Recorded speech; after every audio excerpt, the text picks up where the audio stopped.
Robert Servatius was the man who defended Adolf Eichmann and a number of other Nazi war criminals. In this video I shall look at his life and the men he attempted to defend.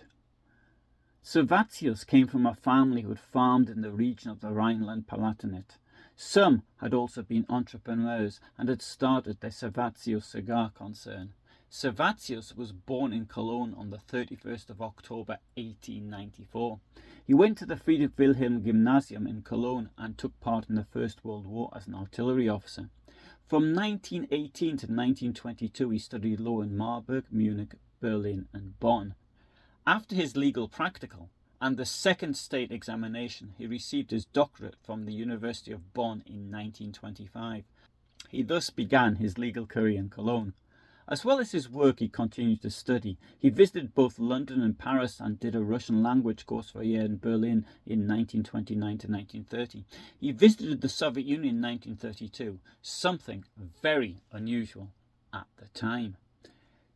Despite now being in his 40s, he served as a frontline officer from the beginning to the end of World War II, where his language skills no doubt came in very useful. He reached the rank of major. I think the fact that he didn't proceed any further with his career is largely due to his age and not because he wasn't a member of the party. He had made a name for himself in Cologne before the war and as such was able to defend some prominent Nazis. According to Albert Speer's book Inside the Third Reich, defendants were handed a list of lawyers and they could choose one of them. Servatius was chosen by Fritz Sauckel to represent him. From 1942 to 45, Sauckel had been the general plenipotentiary for labour deployment. As such, he was responsible for workers hired from abroad, but few had been hired. Most had been forced into slavery. In the main Nuremberg war crimes trial, Sauckel attracted attention with his strong Franconian dialect, so that he was often asked by both the interpreters and the judges to speak more clearly. This, I think, worked against him, as it may have made him appear uneducated and foolish. Robert Servatius tried to prove that the deportation of more than 5 million foreign workers into the Reich under often appalling conditions was neither illegal nor inhumane. It was claimed that Sauckel had no absolute authority over the running of this program, that he was not inherently cruel and was only doing his duty. The defendants at the main Nuremberg trial were charged on 4 counts. Sauckel was found not guilty under counts 1 and 2, that is to say joint plan or conspiracy and crimes against the peace, but found guilty under charges 3 and 4, war crimes and crimes against humanity, for the deportation of millions of people. He was sentenced to death. Sauckel had not expected a death sentence. He burst into tears and believed that errors in the translation of his statements were the cause. He himself was never a cruel person. A complete lack of understanding of the death sentence is also shown in his last written testimony, entitled My Legacy for the German People. Sauckel could not believe that Albert Speer, Reich Minister for Armaments and War Production, at whose request Sauckel had repeatedly supplied new batches of forced labourers, only got away with the prison sentence. This is a rather fair point. However, there was a difference in style between the two in court. Speer was well spoken and educated, and his strategy was atonement for the crimes of the National Socialist regime, at least in part. 2 longer biographical letters of justification from Sauckel have been preserved from his imprisonment. In one of them he denies having made anti-Semitic statements, although numerous snippets of his remarks take this ad absurdum. In his self-portrayal he paints a picture of himself as a National Socialist and patriotic idealist.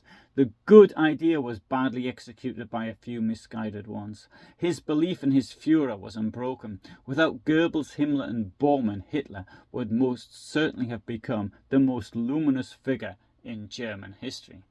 Or so said Sauckel. Sauckel was executed on the 16th of October 1946. After the main Nuremberg trial, there were a number of subsequent trials. The Nuremberg Doctors' Trial was the first of the 12 Nuremberg follow-up trials against those responsible for the German Reich during the National Socialist era. It took place on the 9th of December 1946 to 20th of August 1947 in the Nuremberg Palace of Justice before an American military tribunal, and it lasted 139 days. The trial dealt with involuntary human experiments of various kinds, murders of the sick including Operation T4, and various other killings. The lead defendant was Karl Brandt, and it was Servatius who defended him. Karl Brandt was born on the 8th of January 1904. He had been Hitler's personal doctor as well as SS Gruppenführer of the Allgemeine SS, SS Brigadeführer and Major General of the Waffen-SS, and General Commissar for the medical and healthcare sector. On the 1st of September 1939, Brandt was appointed by Hitler co-head of Action T4 euthanasia program with Philipp Buhler, which led to tens of thousands of people who were physically and mentally challenged being killed in various institutions. On the 16th of April 1945, he was arrested by the Gestapo for moving his family out of Berlin so they could surrender to American forces. Brandt was condemned to death by a military court and then sent to Kiel. He was released from arrest by an order of Karl Dönitz on the 2nd of May. However, he didn't enjoy his freedom for very long. He was placed under arrest by the British on the 23rd of May 1945, only 3 weeks later. Brandt believed that the health of society as a whole should take precedence over that of its individual members. Because society was viewed as an organism which had to be cured, its weakest, most invalid and incurable members were only parts that should be taken out. Such hapless creatures should therefore be granted a merciful death. He argued in court that any personal code of ethics must give way to the total character of war. Due to his position in the Nazi leadership and his closeness to Hitler, it is unlikely that the grotesque and cruel medical experiments which occurred in Nazi Germany would have happened without his intervention. Brandt and Hitler discussed multiple killing techniques during the initial plan of the euthanasia program, during which Hitler asked Brandt which is the most humane way. Brandt suggested the use of carbon monoxide gas, to which Hitler gave his approval. Hitler instructed Brandt to contact other physicians and to begin to coordinate the mass killings. In the trial, Brandt was found guilty on count 2, war crimes, performing medical experiments without the subject's consent, count 3, crimes against humanity, and count 4, membership of a criminal organization. With 6 others, he was sentenced to death by hanging on the 20th of August 1947. He was hanged on the 2nd of June 1948. On the scaffold, he said, "It's no shame to stand upon the scaffold. This is nothing but political revenge. I have served my fatherland as others before me." He then went into a speech, continuing even as the hood was placed over his head, and he was still rabbiting on as the trapdoor was sprung open. The trial of the economic and administrative main office of the SS was the 4th of a total of 12 Nuremberg follow-up trials. It took place from the 13th of January to the 3rd of November 1947 in the Nuremberg Palace of Justice before a US military court. Servatius defended Franz Ehrenschmatz, an architect, construction manager and SS leader. Ehrenschmatz was accused in particular of his responsibility for the construction, management and maintenance of gas chambers at Auschwitz-Birkenau, amongst other places. He gave unclear statements in court and was reluctant to admit his involvement in the construction of concentration camps. Ehrenschmatz was found guilty of war crimes, crimes against humanity, and membership of a criminal organization. Ehrenschmatz was sentenced to death on the 3rd of November 1947. However, the sentence was later commuted to a 9-year prison sentence. The Ministries Trial, sometimes also called the Wilhelmstrasse Trial, was the penultimate, most extensive and longest of the 12 Nuremberg follow-up trials.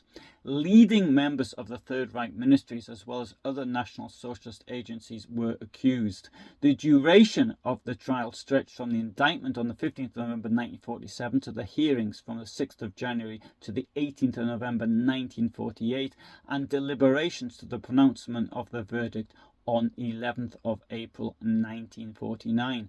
During this trial, Servatius defended Paul Plager, a businessman born on the 20th of September 1899, who from 1941 was Reich Commissioner for Coal.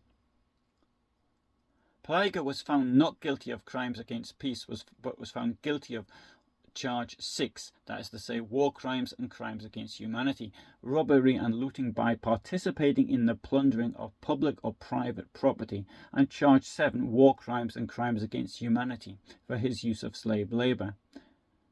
Plager was sentenced to 15 years and thus became the first client of Servatius in the war crimes trials not to get a death sentence.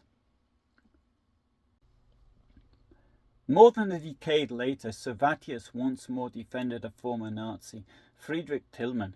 Tillmann had been taken into custody on the 15th of July 1960 on charges of aiding and abetting the killing of around 70,000 people in the T4 program.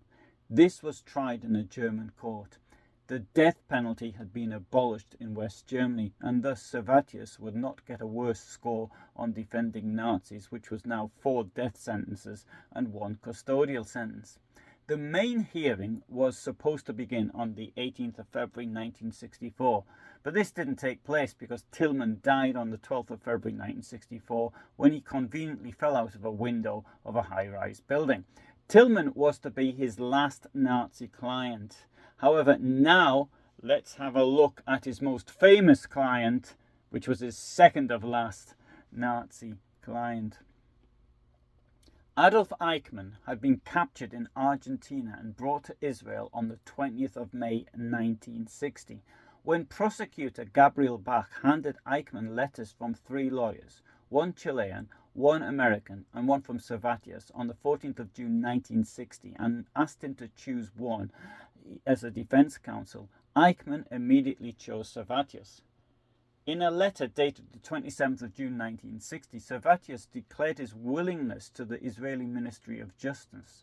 He produced a certificate in August stating it never belonged to the National Socialist Party and was then appointed as a public defender. A change in the law was necessary to allow a foreign lawyer to appear before an Israeli court. Servatius' fee of $20,000 was paid by the Israeli taxpayer. The Federal Republic of Germany rejected a corresponding application for the assumption of costs. Servatius also got a share in the income from the marketing of Eichmann's memoirs, so he did quite well out of it. Just about the only argument possible was Israel's lack of jurisdiction, and Servatius demanded that the Federal Republic of Germany attempt Eichmann's extradition. However, execution had to be expected given the overwhelming proof against Eichmann, and he was sentenced on the 15th of December 1961 to death. Servatius also appeared as a defense attorney in the appeal proceedings, using the same arguments. After a week, the court adjourned and it did not reconvene until the 29th of May 1962 to read its verdict. The death sentence was upheld. Eichmann made a plea for clemency to President Yitzhak Ben-Zvi on the same day. 4 handwritten pages made out according to the instructions of my lawyer, as Eichmann wrote. The president refused the plea on the 31st of May 1962. A few hours later at midnight, Eichmann was executed in Ramla prison.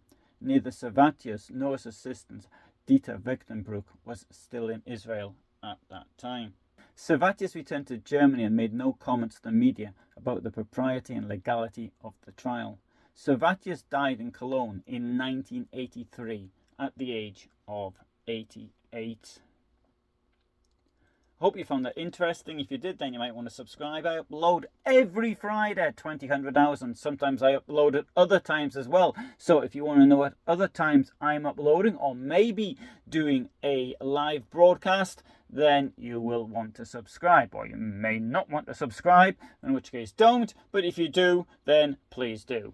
But for the moment, all the best from me in Germany.